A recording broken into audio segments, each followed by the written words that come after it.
Y hablando de Jaime Bonilla Valdés y de sus... les vamos a dar un ejemplo, por ejemplo, de lo que estamos hablando.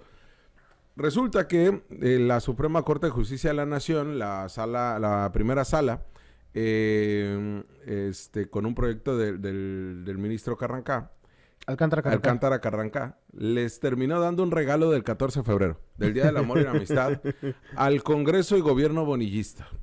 Recordarás, Villa, que todo este escenario que hizo Amador Rodríguez Lozano y Jaime Bonilla para tener lo más recaudatorio posible un instituto de movilidad, como lo hizo con el IMSS y como lo que representó el que regalara, y lo hago entre comillas porque realmente los vendió y lo vendió, él decía muy barato, pero al final le salió muy caro a la ciudadanía, más de 6,300 placas de taxi en todo Baja California.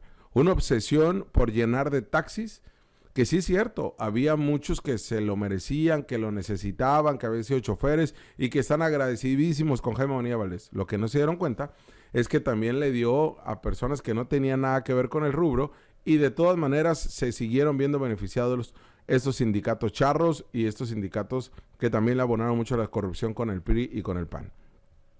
¿Por qué hago referencia a esto? Porque además de eso, como un acto meramente de extorsión prácticamente, modificaron el Código Penal, el artículo 250 ter, para sancionar con cárcel a quien no haya expedido la licencia, o más bien la licencia, su permiso de taxi, tanto transporte urbano como transporte de personal, y también directamente a estos taxis de aplicación. Entonces, era prácticamente, o no me pagas o te mando a la cárcel. Y además de eso, si alguien, alguna empresa o alguna persona patrocinaba estos, auspiciaba, patrocinaba o generaba una empresa para hacerlo, también era años de cárcel.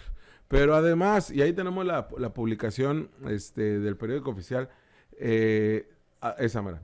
También si tú le notificabas a alguien que había personal de IMSS y que pues, le sacaras la vuelta para que no te multaran, también ibas a la cárcel. No había un acto más lesivo de la privación de la libertad que lo que hizo Jaime Bonilla y Amador. Y eso el día de anteayer, el 14 de febrero, ministros de 4 votos a favor le dicen al bonillismo y al Congreso local bonillista de la legislatura pasada, pues que hicieron mal.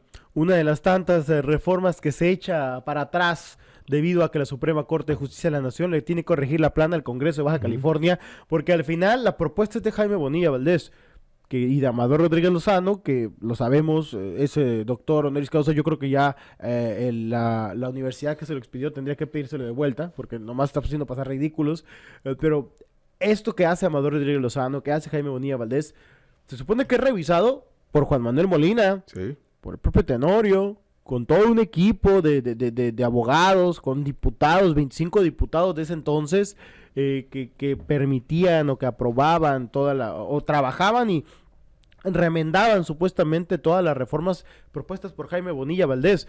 Tuvo una obsesión Jaime Bonilla precisamente por el tema del transporte, entre otras cosas.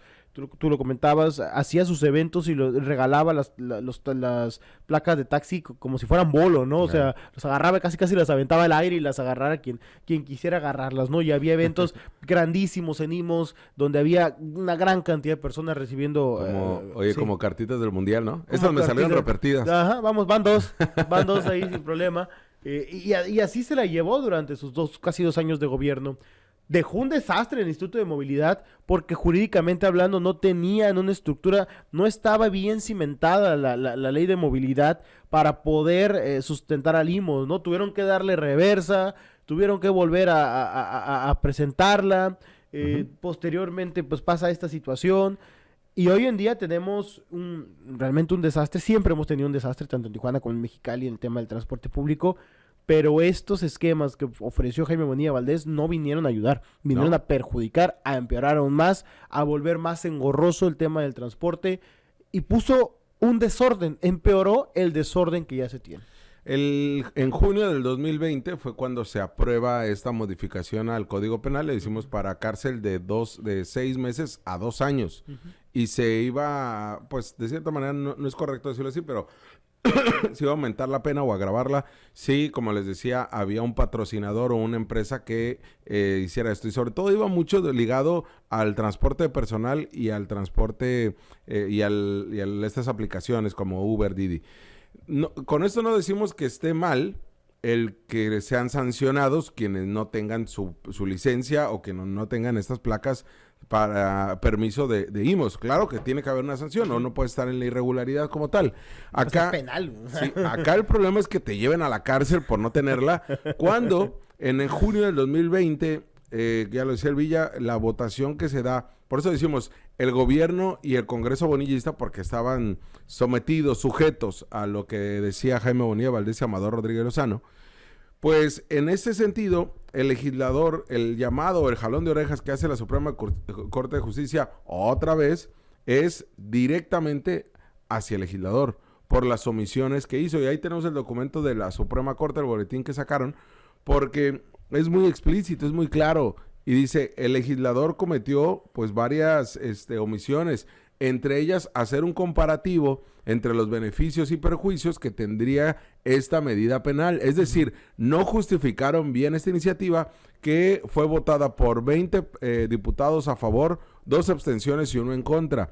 ¿Quién lo presentó? Pues no había en ese entonces alguien más bonillista que Víctor Morán. Uh-huh. El diputado Víctor Morán, quien era presidente de la Comisión de Justicia.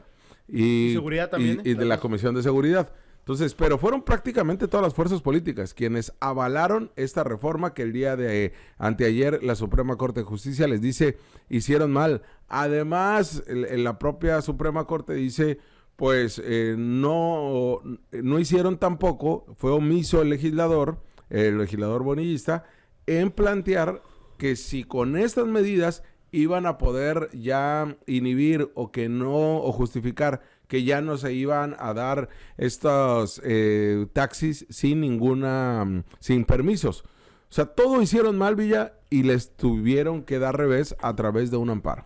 Sí, a través de un recurso legal que llega hasta la Suprema Corte de Justicia de la Nación. Y si nos ponemos a contar, Jorge, todas las reformas que se han caído de esa 23 legislatura, precisamente por lo atrabancado que fue el gobierno de Jaime Bonilla Valdés, pero que además lo sumiso que fue el Congreso del Estado, que muchos de ellos continúan siendo legisladores, pues nos damos cuenta que quedamos en ridículo, ¿no? Como poder, como gobierno, porque tiene que estar regresando la Suprema Corte de Justicia de la Nación para corregirnos la plana. Y ahora imagínate que si nos empezaran a poner a cárcel por no pagar las placas a tiempo, a los ciudadanos también, ¿no? O sea, que en algún momento se te pasen las placas, o con los taxistas se les pasen las placas 2 días y al rato llegue IMOS y los empapele, ¿no? Oye, los agarra garrotazos. Villa, ojo, porque si vuelven a hacer mal, o si ya, bueno, porque no, todavía no lo aprueban, pero si vuelven a plantearlo mal, tanto gobierno del Estado como legislador, en el tema de las calandrias, donde también quieren hacer hasta temas privativos de la libertad, pues también se les puede tumbar. Uh-huh. Si alguien presenta un amparo, que dicho sea de paso, el amparo se los habían negado, y se fueron se fueron a un tribunal colegiado de igual manera, y hasta la Suprema fue que les dieron el sí. Pero lo mismo para el tema de médicos, si hacen un trabajo al aventón y como lo han venido haciendo, de acá también les van a hacer revés en la Suprema Corte.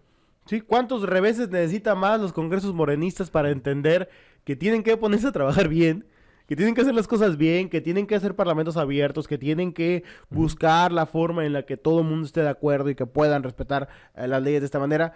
¿Cuándo van a dejar de ser tan atrabancados por su tema de soberbia o por su tema de sentirse los todopoderosos y van a impedir esto? Y fíjate, al final, la mayoría, un gran porcentaje de las reformas que se han caído han sido en principal medida por ciudadanos o por personas afectadas. O sea, no se acercaron con la gente involucrada para tratar de concertar y ver cuál sería una forma en la que no pudiera perjudicarlos. Pero bueno. Te hablamos de frente. Entérate de lo que sucede en el epicentro informativo con nuestro análisis de capital importancia.